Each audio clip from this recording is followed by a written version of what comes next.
కరీంనగర్ జిల్లా తిమ్మాపూర్ మండలంలోని రామకృష్ణ కాలనీలో ఉన్న శ్రీరామచంద్ర మిషన్ ఆధ్వర్యంలో హార్ట్ఫుల్నెస్ యూత్ సెమినార్ 2 రోజుల పాటు నిర్వహించారు.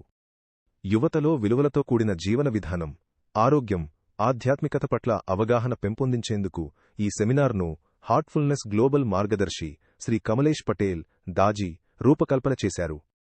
ఈ కార్యక్రమంలో సుమారు 50 మంది యువకులు పాల్గొని ఆశ్రమంలో ఆహ్లాదకరమైన వాతావరణంలో ఆటపాటలతో పాటు జీవనశైలి, ఆధ్యాత్మిక అంశాలపై అవగాహన పొందారు. ఈ సందర్భంగా zonal coordinator B. Venkataramana, Karimnagar centre coordinator D. Sudhakar, జిల్లా కోఆర్డినేటర్ జి.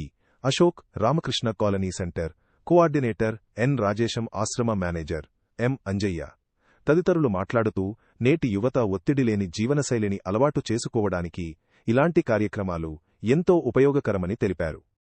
సిద్దిపేట, సిరిసిల్ల, పెద్దపల్లి, కరీంనగర్, హైదరాబాద్ ప్రాంతాల నుంచి యువతీ యువకులు ఈ సెమినార్లో పాల్గొన్నట్లు నిర్వాహకులు తెలిపారు.